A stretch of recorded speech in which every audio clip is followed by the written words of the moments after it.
दोस्तों, स्वागत है आपका हमारे चैनल में। आज हम सुनेंगे धोखेबाज कहानी का भाग दूसरा।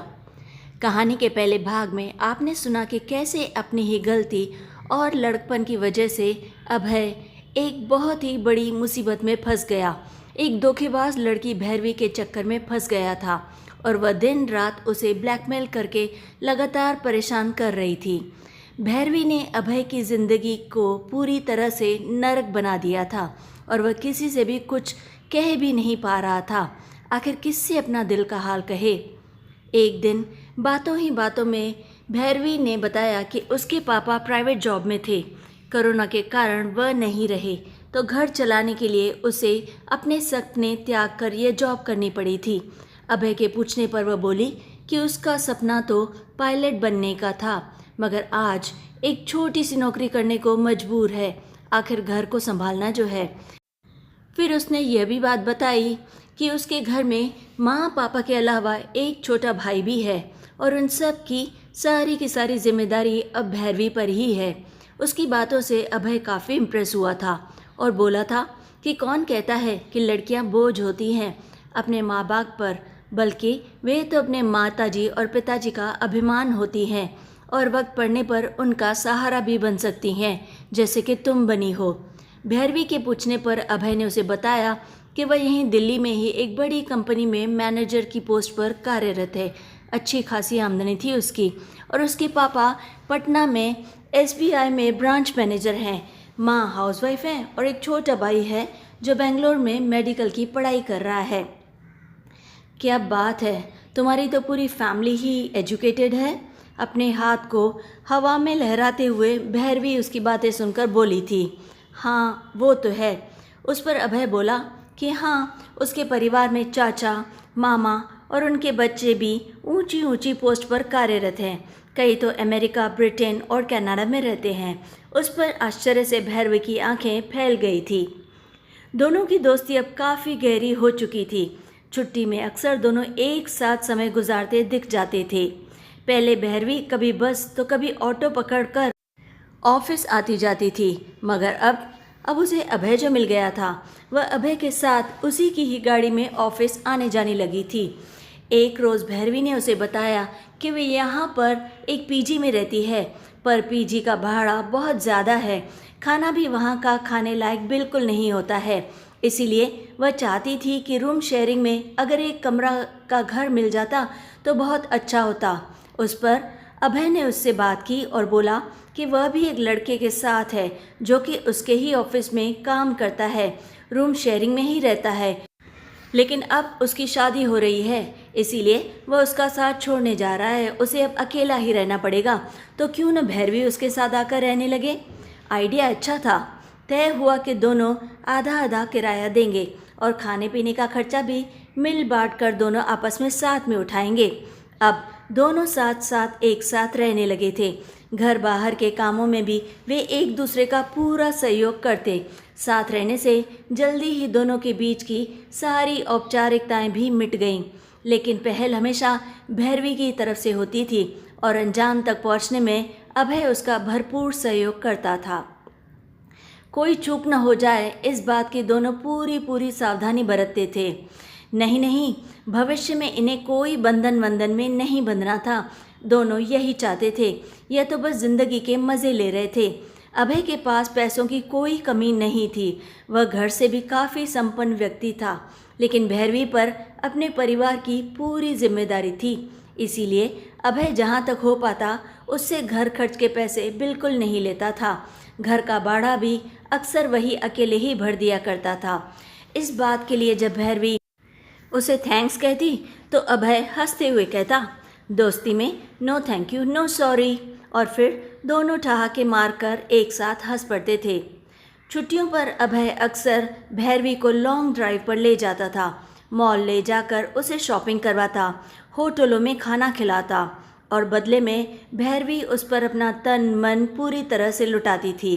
भैरवी के पिछले जन्मदिन पर अभय ने उसे आईफोन गिफ्ट किया था और इस जन्मदिन पर लैपटॉप।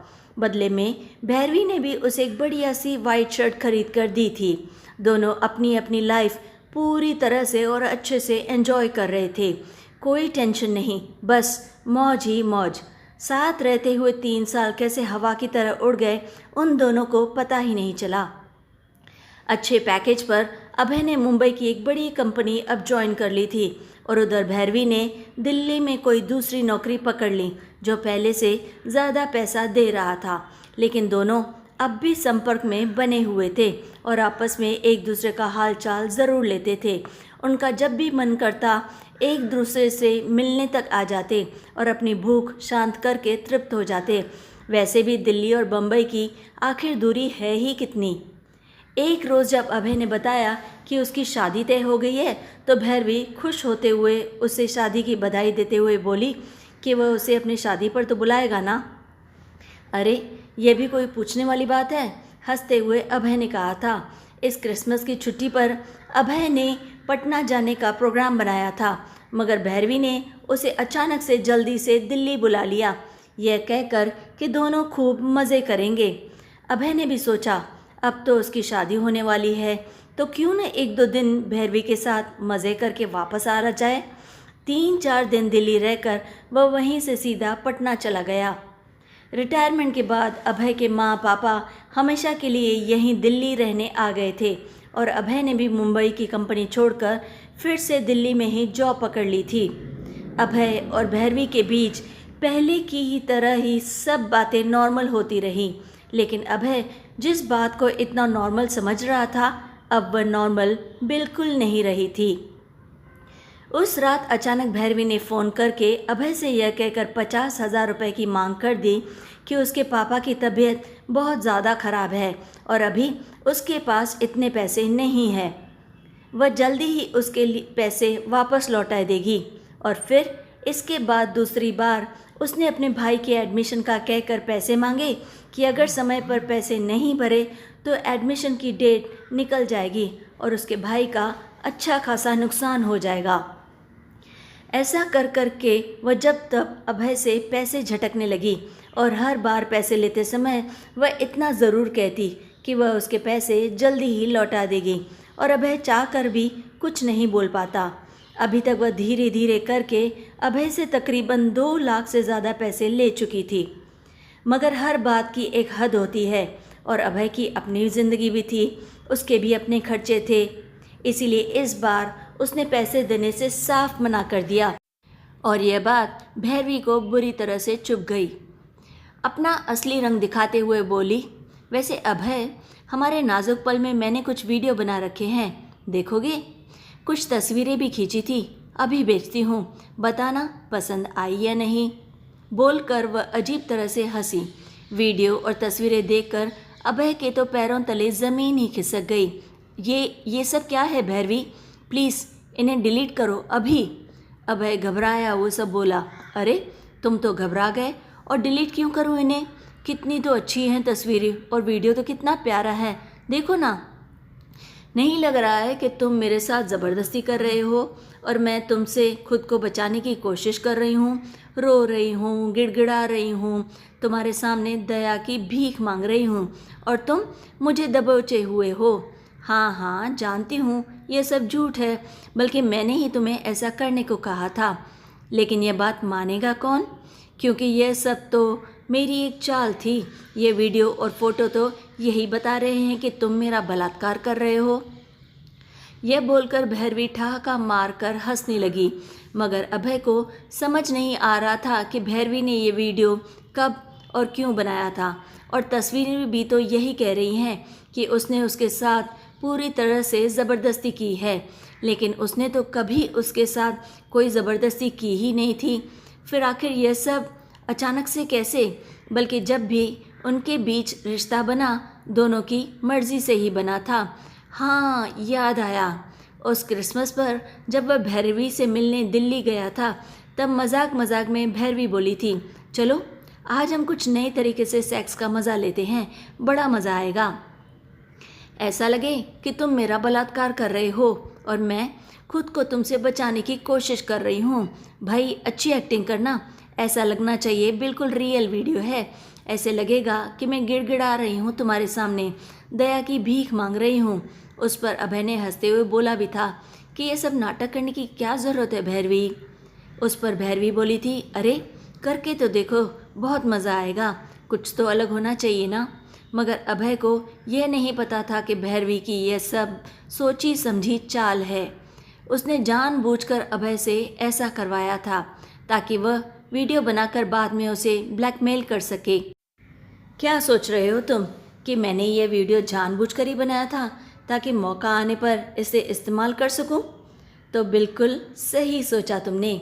अगर ये वीडियो और तस्वीरें पुलिस के पास चली गई तो सोचो क्या होगा।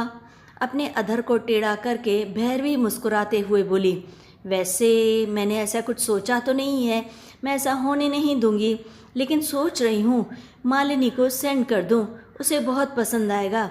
तुम क्या कहते हो? तुम चाहती क्या हो? अभय इस बार चीख पड़ा था। पैसे, और जब भी बुलाऊं तुम्हें आना पड़ेगा मेरे पास, इठलाते हुए भैरवी बोली थी। पैसे देने से मना करने पर वह अभय को पुलिस का डर दिखाती थी। कहती कि पूरी दुनिया में उसे पूरी तरह से बदनाम कर देगी, फिर उसे मुंह छुपाने के लिए जगह नहीं मिलेगी। और इस तरह डर कर अभय उसकी हर गलत सही मांग को मानता जा रहा था।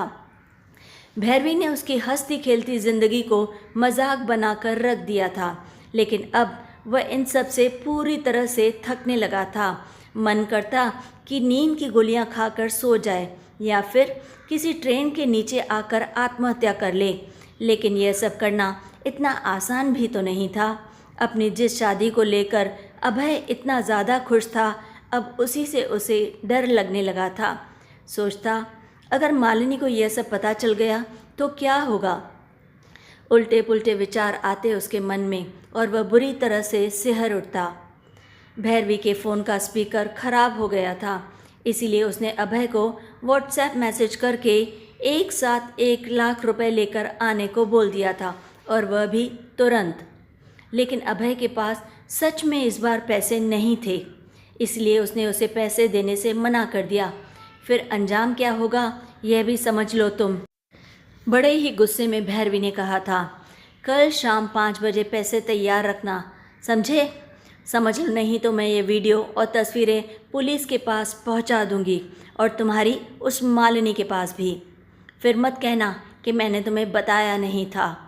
अभय ने उसकी बातों का फिर कोई जवाब नहीं दिया और उन्हीं कपड़ों में घर से टेंशन में बाहर निकल गया।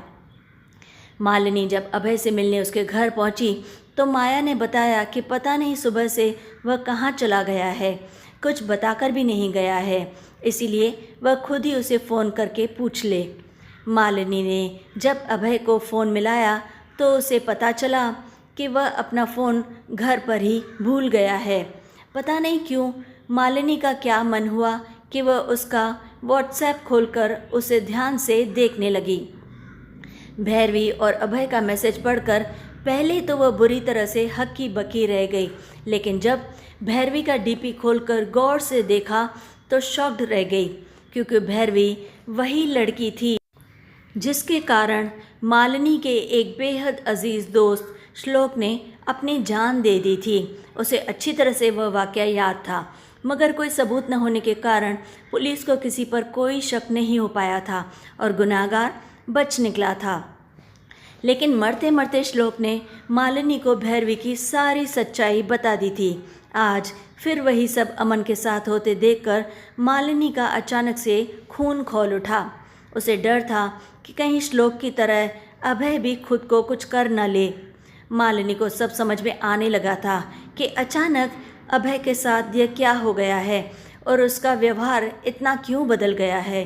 क्यों वह हर बात पर बुरी तरह से झुंझला उठता है, क्यों शादी को लेकर कोई रुचि नहीं दिखाता। भैरवी ने और भी कई लड़कों को अपनी सुंदरता के जाल में फंसाकर प्राइवेट पल की वीडियो का भय दिखाकर उन्हें अपना निशाना बना लिया था। मालिनी ने फटाफट अभय के फ़ोन से भैरवी के सारे मैसेज, फ़ोटो, वीडियो अपने फ़ोन में चुपचाप से ट्रांसफ़र कर लिए और माया से यह बोलकर घर से निकल गई कि अभय ने उसे गार्डन रेस्टोरेंट में मिलने के लिए बुलाया है, तो वह वहीं उससे मिलने के लिए जा रही है। लेकिन घर से वह सोचकर ही निकली थी कि अब वह भैरवी को बिल्कुल नहीं छोड़ेगी, उसे उसकी करने की सज़ा दिलवा कर ही रहेगी। अभय कहीं कुछ ऐसा वैसा न कर ले, इसलिए मालिनी ने पहले उसे ढूंढने की कोशिश की। मिलने पर वह अभय को एक चुपचाप शांत पार्क में ले गई। अभय अभी भी चुप बैठा था। मालिनी ने अपने हथेलियों के बीच उसके हाथ को प्यार से दबाते हुए पूछा कि भैरवी से उसका क्या रिश्ता है। पहले तो वह झूठ बोल गया कि वह किसी भी भैरवी नाम की लड़की को नहीं जानता है, लेकिन जब उसने सारे मैसेज जो भैरवी ने उसे भेजे थे उसको दिखाए तो वह बुरी तरह से टूट गया। अपने आंसू पोंछते हुए उसने एक एक करके सारी की सारी बातें मालिनी के सामने रख दी और कहने लगा कि अब वह जीना नहीं चाहता। मगर मालिनी ने उसे धैर्य बंधाते हुए कहा, मरने से क्या होगा अभय, हिम्मत करके सबका सामना करो। यही कि उसके माँ पापा भी नहीं बचेंगे उसके बाद तो उसे तो यह सोचना है कि भैरवी को कैसे सबक सिखाया जाए ताकि वह फिर किसी को अपना शिकार न बना सके। और तुमने मुझे यह सब क्यों नहीं बताया? यह सोचकर कि मैं तुम्हें गलत समझूंगी। पागल हो क्या? क्या मैं अपने अभय को नहीं जानती? चिंता मत करो, सब कुछ पूरी तरह से ठीक हो जाएगा। हम कोई न कोई रास्ता ज़रूर निकालेंगे। चलो अब उठो, घर चलते हैं। वहाँ आंटी अंकल तुम्हारे लिए परेशान हो रहे हैं। अभय का हाथ पकड़कर मालिनी बोली तो वह उसके पीछे चल पड़ा। मालिनी की बातों ने अभय को एक राहत तो पहुंचाई, पर डर अब भी उसके दिल में बैठा हुआ था कि जब माया को यह सब पता चलेगा तो आखिर क्या होगा। माया जब अभय के लिए उसके कमरे में खाना लेकर पहुंची तो उसका मन किया माँ को पकड़कर खूब रोए। बेटे की हालत देखकर माया को उसकी चिंता होने लगी थी, लेकिन अभी भी वह समझ नहीं पा रही थी कि आखिर उसे हुआ क्या है। इधर मालिनी कुछ ज़रूरी काम का बताकर चुपचाप वहाँ से निकल गई। अभय ने तो सोच लिया था कि अब उसे जीना ही नहीं है, लेकिन मालिनी ने कुछ और ही सोच रखा था। पहले तो मालिनी ने भैरवी से दोस्ती कर ली, फिर एक अच्छी दोस्त बनने का दिखावा करके उसका पूरा का पूरा विश्वास जीता, यह कहकर कि वह अपनी कंपनी में उसे बढ़िया सा जॉब दिलवा देगी जहां उसे पहले से ज़्यादा सैलरी मिलेगी। अक्सर अब दोनों एक साथ में शॉपिंग करते और मूवी देखने जाते थे। उस संडे दोनों ने कटहल मूवी देखने का प्रोग्राम बना डाला और फिर मूवी देखने के बाद दोनों एक साथ एक रेस्टोरेंट में खाना खाने चली गईं, जहां मालिनी ने यह बोलकर भैरवी से उसका फ़ोन मांग लिया कि उसे एक ज़रूरी मैसेज करना है और उसका नेट बहुत ज़्यादा स्लो चल रहा है। फिर उसने भैरवी के फ़ोन से सारे डिटेल्स अपने फ़ोन में ट्रांसफ़र कर लिए, जिसकी भैरवी को भनक तक नहीं लगी। वह खाना खाने में व्यस्त थी। मालिनी अमेरिका के कई हैकर्स को जानती थी जो उसकी कंपनी में काम करते थे। उसने भैरवी के बारे में उन्हें बताया और उनसे मदद मांगी। हैकर्स ने उससे भैरवी के फ़ोन डिटेल्स मांगी जो मालिनी ने उन्हें दे दी और ये सारे डिटेल्स हैकर्स के लिए काफ़ी थी। दूसरे दिन ही हैकर्स भैरवी का लड़कों को ब्लैकमेल करने का धंधा पकड़ लेते हैं। इससे पहले कि भैरवी कुछ समझ पाती, पुलिस उसके घर आई और उसके हाथों में हथकड़ियाँ डालकर अरेस्ट करके उसे अपने साथ थाने ले गई।